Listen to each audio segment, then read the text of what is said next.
Welcome back to another crazed Deltarune video. Save me, Toby.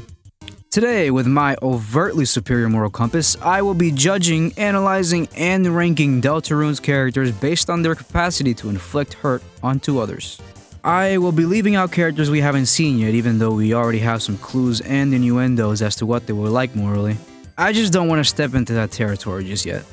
Without further ado, let's see whose heart is full of evil and whose is full of love.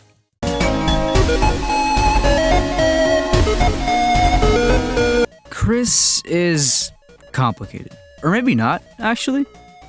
All the plain evil things Kris does are because of the soul.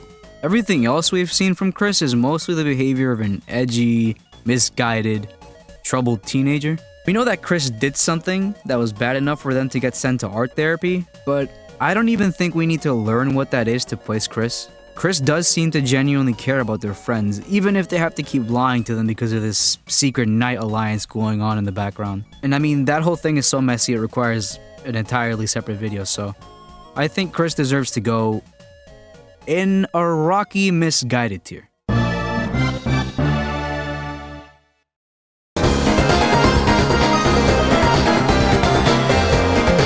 In Chapter 1, we get the impression that Susie is a violent problem child from a broken home, and, well, yeah, that's still true. But the closer we get to Susie, the more we understand that Susie didn't want to be this way. She just has problems with herself based on her perception of how others view her.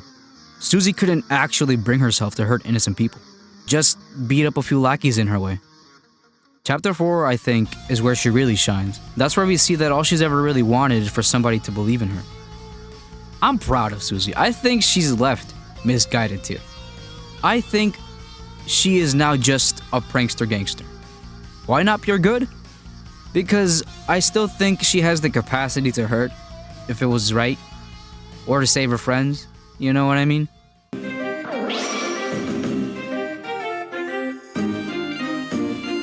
Have you seen that Ralsei stands on business?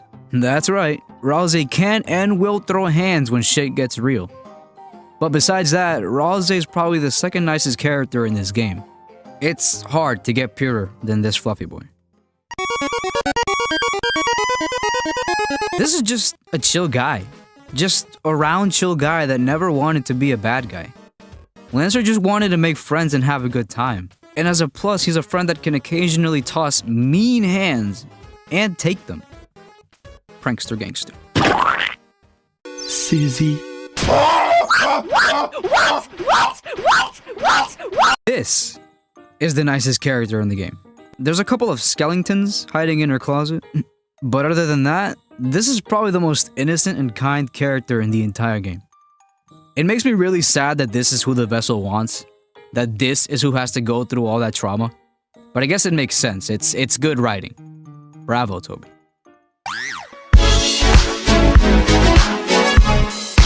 I have no words for this vile, repulsive creature. I shudder to imagine what goes on in the abyss of those cruel, spiteful eyes. This is the face of a man who demands no association with any concept of morality. You make me sick to my stomach. Alright, seriously though, the problem with Berdly is... Okay, there's no problem, he's just annoying. Like, that's it. He's a well-meaning gamer with a hint of insecure arrogance. Stop everything! Kris, get the banana! Get the banana, Kris! Queen is like the epitome of a misguided character. She has wacky and sometimes destructive tendencies, but at her core, she's only ever wanted the best for our heroes. Potassium.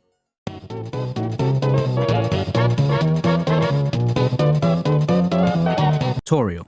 Sweet, sweet Toriel. No, seriously, that wasn't me building up to dropping a shocking reveal that she isn't a good character. But I'm just not gonna put her in pure good either, because she hasn't been completely honest or transparent with Kris. She really should have put more thought into this scene a little bit. But I am a big advocate for adults being able to move on from relationships, so don't think I'm arguing against that either. It's just that Tori is not a complete angel. But she is a good, caring mother, teacher, and member of the community. Why'd you jump? Sans is like your drunk stepfather.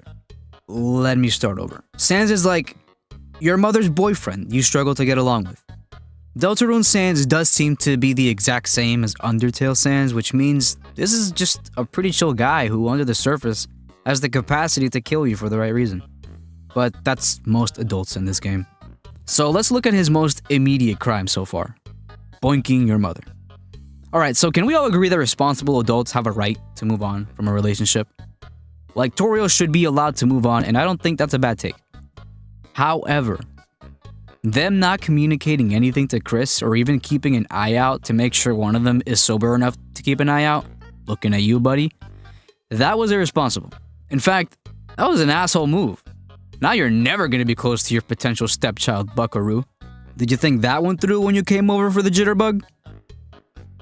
It makes me really sad that this is our biggest impression of Sans so far in Deltarune. How the mighty have fallen. He goes in the higher end of misguided because he has no real relation to the family, so you had an obligation to be more considerate. SMH. So this is our first actual villain, and he does kind of deliver. Cruel, manipulative, I mean, at least he's a good father to Lancer, right? Right? That's like his only consolation. He's literally the only main story villain that didn't have a change of heart. He still hates our heroes 3 chapters later. I feel pretty confident in placing him at scum tier.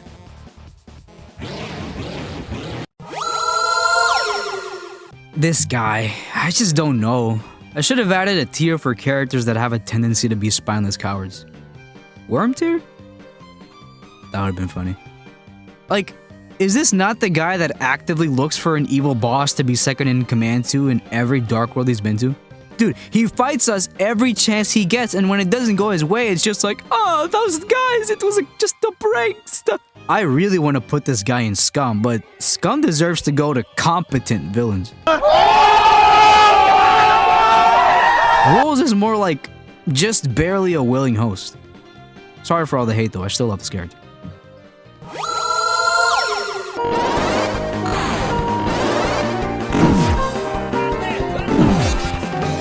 Beloved mentor, member of the community, writer, rejecter of evil power. We should all strive to be more like Gerson. This is like the true, lawful good character of this game. This is the hero. The hero.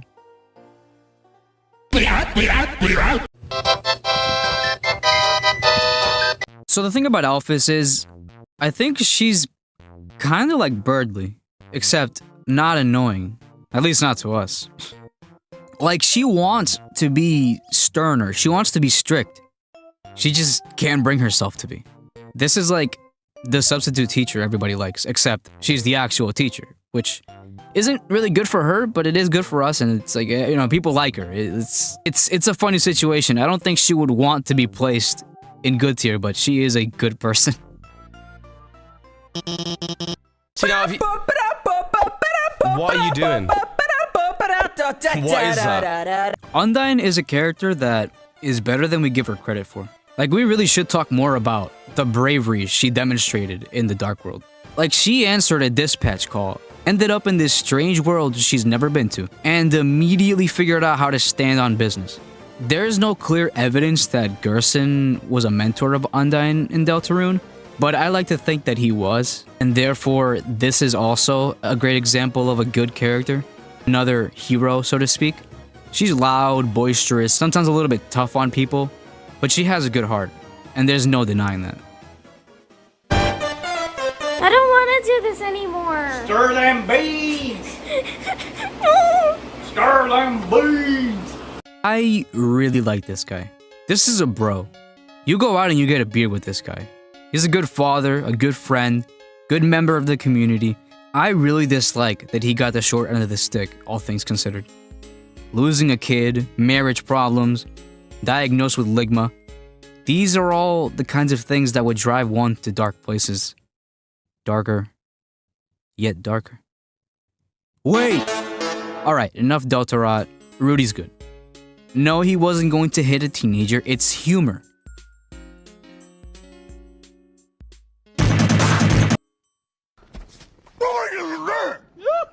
Let's think long and hard about this one. Carol, from the get-go, gave me secretly/not-so-secretly raging homophobe and potentially xenophobe vibes. Controlling, potentially manipulative, not good at marriage, I guess. Overbearing. Well, this kind of just sounds like a mother. And realistically, it's hard to say your mother's pure evil. But Carol's no saint either. She's a politician going around doing shady shit behind her people's back to find her lost daughter.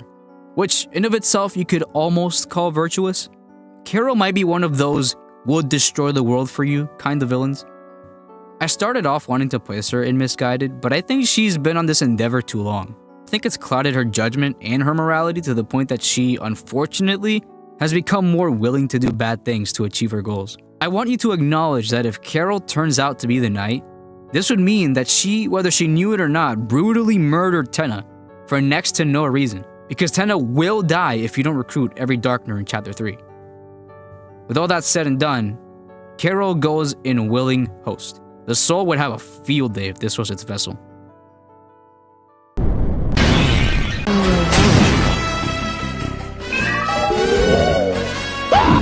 Asgore is a really tragic character for me, because people see this guy and immediately go, oh, here comes Asgore, read the room, buddy. But, dude, that's so messed up. This guy lost his job, his wife, his house, he's at rock bottom, and will most certainly be an antagonist to some extent in Chapter 5. But can you blame him? You and I both know Asgore isn't evil. He's just like your old pal Spamton. Desperate. Driving in my car.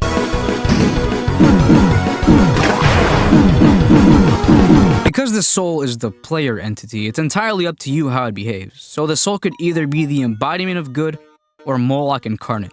And for that, the soul deserves to go in a tier of its own.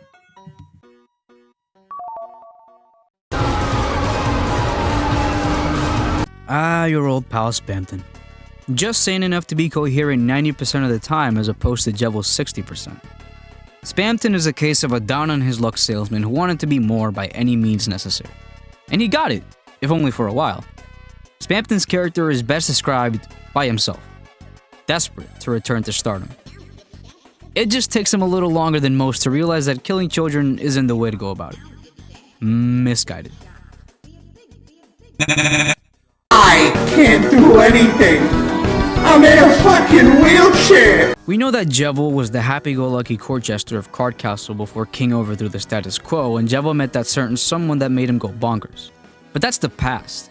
Current Jevil seems to be here to stay, and this Jevil is a little violent. Jevil has no issue with sucker punching literal children with murderous intent.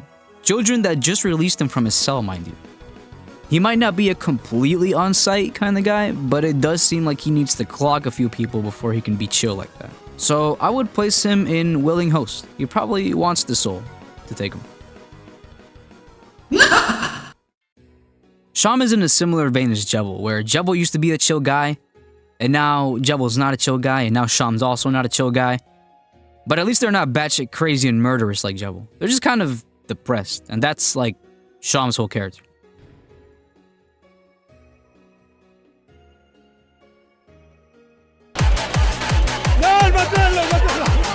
Beware the man who speaks in hands. Since the golden age of Undertale, people have speculated what Dr. W.D. Gaster was like before and after being scattered across time and space. Personally, I think he was a chill guy as the royal scientist. After? That's anyone's guess. The games make him out to be a somewhat neutral character, sometimes a little antagonistic, if nothing else. Well, I do think we can blame the core for whatever he is now, so I'm just gonna put him in misguided tier.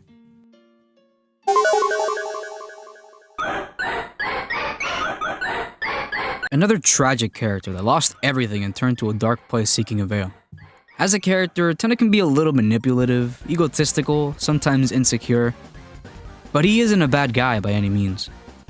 That little stunt at the end of Chapter 3 was him having a breakdown. Poor guy. This is a misguided character. Go get a CRT, folks.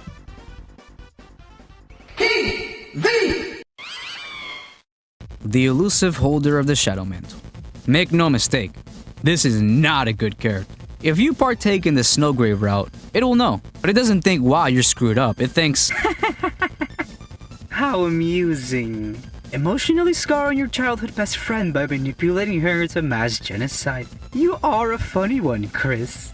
It has strange and unclear motivations for helping Kris get stronger other than it's amusing. But whether or not it has some greater goals beyond just watching Kris do bad things is unclear. So I just want to say this character is scum.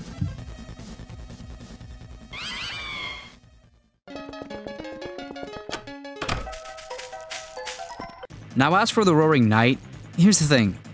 I think that they're a willing host, but that willing is kind of tricky because if this is Des, we know that this isn't the Des we know. This is like some strange, possessed, dead, strange version, weird route version of Des. And if it's Carol, we already put Carol in willing host. So like, you know, you see where this gets kind of weird? Because the Roaring Knight is obviously not doing good things, but we don't really see any kind of regret about them. Neither are they like fully going out of their way to do like extremely evil things. We can't really call it evil just yet, not completely, because we don't know the end goal. This is kind of a hard character to rank, because I see this character as like a puppet or like a mask for another character, so I'm just gonna put them in willing host, the low end tier.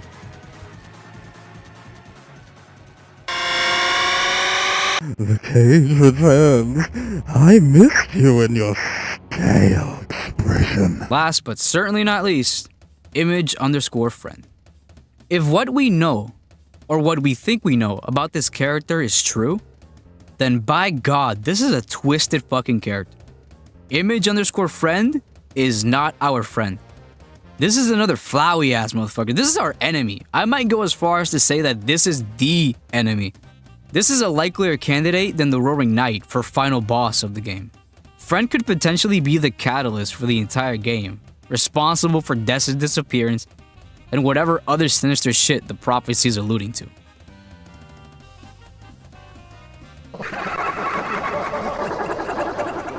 So there you have it. That's my tier list for Deltarune's evil. Let me know what you think, let me know who you would change around, and stay tuned for more Deltarune content.